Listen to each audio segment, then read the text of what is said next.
সরকারি প্রাথমিক বিদ্যালয়ের সহকারী শিক্ষক পদে নিয়োগ বাতিলের হাইকোর্টের রায় স্থগিত করেনি সুপ্রিম কোর্টের চেম্বার আদালত। এ বিষয়ে আগামী ২ মার্চ আপিল বিভাগে শুনানির জন্য নির্ধারণ করেছেন আদালত।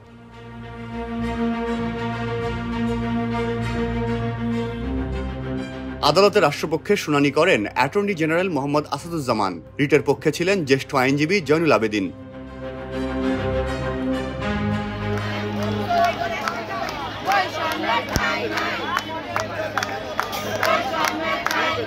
হাইকোর্টের রায়ে সরকারি প্রাথমিক বিদ্যালয়ের সহকারী শিক্ষক পদে নিয়োগ বাতিল হওয়া তৃতীয় ধাপের প্রার্থীরা আজ ১৩তম দিনেও রাজধানীর শাহবাগে আন্দোলন করেছেন। অন্তর্বর্তীকালীন সরকারের আমলে রেজাল্টটা দেওয়া হয়েছে, তো এর বিপরীতে ৩১ জন রিট করছে। রিটের বিপক্ষে আমাদের রেজাল্টটা বাতিল করা হয়েছে ৭টা শুনানির পরে। তো আজকে আমাদের শুনানি আছে, সেই শুনানির অপেক্ষায় আছি। আসলে কি হবে শুনানিতে, আমাদের পক্ষে বা বিপক্ষে, সেটার অপেক্ষা আছে। ২০২৩ সালের সার্কুলার, এটা তো ২ বছর ৯ মাস হয়ে গিয়েছে। আর জনপ্রশাসন সচিব বলেছে যে কোটা নিয়ে হাইকোর্টের যে রায়, এটা নতুন চাকরিতে প্রযোজ্য হবে। আমাদের এই সার্কুলার ২ বছর ৯ মাস আগের সার্কুলার তো পুরাতন।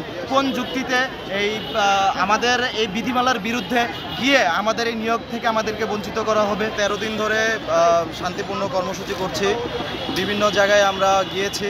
আজ পর্যন্ত কারো ইতিবাচক কোনো আশা আমরা পাইনি।